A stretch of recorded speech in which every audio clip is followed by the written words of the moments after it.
When you think about huge, epic conflicts, you probably think of battles over land or gold or maybe a throne. But what if a war lasted for centuries over a single question? Who's really in charge? Well, for a huge chunk of the Middle Ages, that was the reality. It was this massive showdown between the Pope and the Holy Roman Emperor.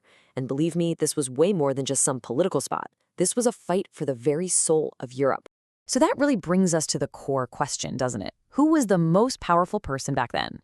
Was it the king? The guy with the armies and the crown? Or was it the Pope, the man who claimed to hold the keys to heaven itself? The thing is, nobody had a clear answer. And that uncertainty, well, it was going to cost the entire continent big time. All right, so to really get what's going on, we've got to break down the two main players on this massive stage.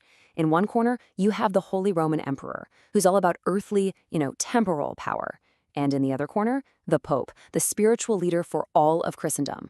Here's the kicker. Both of them believed they were the ultimate authority, but they got their power from totally different places. Let's start with the emperor. His power was temporal, earthly. He basically saw himself as the heir to the Roman Caesars, and his tools were pretty straightforward. Armies, land, and a whole network of feudal vassals who swore loyalty to him. But the Pope, he was playing a totally different game. His power was spiritual. As the successor to St. Peter, his weapons weren't swords and shields. They were things you couldn't see but were absolutely terrifying, like the keys to heaven and the power to kick you out of the church entirely. And here's where it gets really messy. The big problem was they weren't ruling separate kingdoms. Nope, they were fighting for control over the exact same people and the exact same land. Think about it. If you were a German duke, you were a subject of the emperor, right? But you were also a Christian, a member of the Pope's church. So who do you listen to when they disagree? Whose authority comes first? That question was just a ticking time bomb sitting right in the middle of medieval Europe. And that time bomb? Well, the fuse was lit the moment the church started getting a ton of land. All of a sudden, bishops and abbots weren't just spiritual guys anymore. They were basically powerful feudal lords controlling huge territories. And what do feudal lords have to do? They have to swear loyalty to a king or an emperor.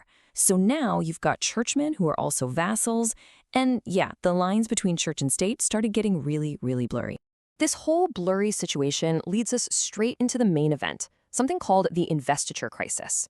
This is the specific issue that took all that simmering tension and just blew it up into an all-out war. And it really all came down to a single question.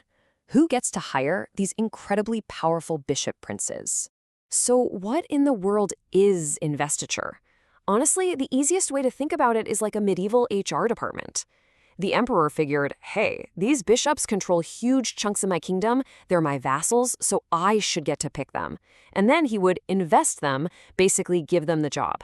But the church fired back saying, whoa, hold on a minute, these are our spiritual leaders, only we can choose them. But the part that really made people furious was the final step of this process. See, the emperor didn't just give the new bishop some land. He would physically hand him the ring and the crozier, the sacred symbols of his religious power. For reformers in the church, this was just unthinkable. It was blasphemy.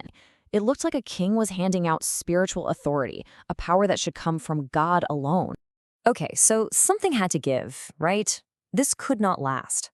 The stage was absolutely set for a major showdown, and it would feature two of the most powerful, stubborn, and strong-willed men of the entire era, Pope Gregory VII and the Holy Roman Emperor Henry IV. And let me tell you, Pope Gregory VII was not messing around. This quote here, it comes from a document he put out called the Dictatus Papae, and it is just an incredible claim of power. He's not just saying he's the head of the church. He's saying he's above all princes, that he has the right to depose emperors. Basically, he can fire them. This was a direct gauntlet thrown down, a challenge to Henry IV and pretty much every other king in Europe. And from there, things just escalated. At lightning speed. Check this out. In 1075, Gregory bans lay investiture. Bam. In 76, Henry gets furious, gathers his bishops, and says, "You're not the pope anymore." Bam. But Gregory's response? It was swift and it was devastating. He excommunicates Henry, kicks him out of the church, says he's no longer emperor, and this is the big one, he tells all of Henry's vassals they don't have to be loyal to him anymore. Just like that, Henry's entire empire is about to collapse into rebellion. This forces Henry's hand, and it leads to one of the most famous, most dramatic scenes in all of medieval history. It's called the Walk to Canossa. With his support completely gone, Henry IV has no choice. He crosses the Alps in the middle of winter to find the Pope. And for 3 straight days, the most powerful emperor in the Christian world stood outside a castle, barefoot, in the snow, dressed like a common pilgrim, just begging for forgiveness. It was an absolutely jaw-dropping moment, a huge public display of the Pope's power. But here's the crazy thing. For all of that drama, Canossa actually settled nothing. It was a massive personal embarrassment for Henry, for sure. But it didn't solve the real problem, the fight over who gets to appoint bishops. It just kept going, for decades.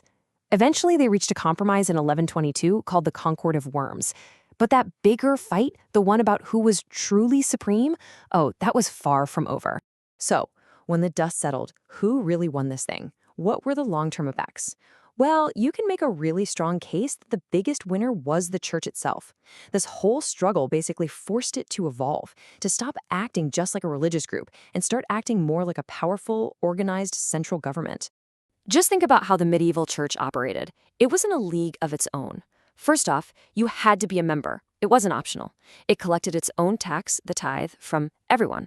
It had its own complete legal system with courts that decided on things like marriage, wills, and heresy. It even had its own prisons, and the whole thing was run from the top down by the Pope in Rome. It was, without a doubt, one of the most powerful and organized states of its time. And to back up all that power, the church had some seriously heavy-duty weapons. The first one was personal, excommunication. This was basically spiritual death. You were kicked out of the church, you couldn't receive the sacraments, you were an outcast. And everyone, everyone, was forbidden from associating with you. For an average person, it was a disaster. For a king, it could be a death sentence for your rule. But what if taking out one person wasn't enough? Well, then the Pope could go for the nuclear option, the interdict. This didn't just punish a king, it punished his entire kingdom. Imagine this. Every church in your country is locked. No masses are said. No babies are baptized. No weddings. No Christian burials. It was a way of holding the salvation of the entire population hostage, all to put pressure on their ruler to back down. An unbelievably powerful way to turn a king's own people against him. Okay, so the papacy is getting stronger, more organized, more state-like. So what's happened on the other side? What did all this conflict do to the Holy Roman Empire in the long run? Well, to put it simply, the emperors lost. Not in some big, decisive battle, but in the long, slow, grinding game of building a country. They spent so much time, energy, and money fighting the popes down in Italy that they completely neglected the most important job, building a strong, unified state back home in Germany. And if you want to put a date on it, look at the year 1250. That's when the Emperor Frederick II died, and with him, the medieval German Empire pretty much fell apart. That old dream of a single, unified Christian empire like a new Rome, that dream was dead. And that's the real legacy of this whole struggle. While countries like France and England were growing into strong, unified nations, Germany and Italy were left totally fractured. They just became this confused mass of tiny duchies, counties, and free cities. And that political mess would define Central Europe for the next 600 years. Which kind of leaves us with one last big question, doesn't it? You could say the popes won their fight against the emperors, but this long, brutal conflict ended up weakening both of them. And it opened the door for a new kind of power, national kings. They were the ones who would really come out on top in the end. So it really makes you wonder, when church and state go head-to-head like this, can there ever be a real winner?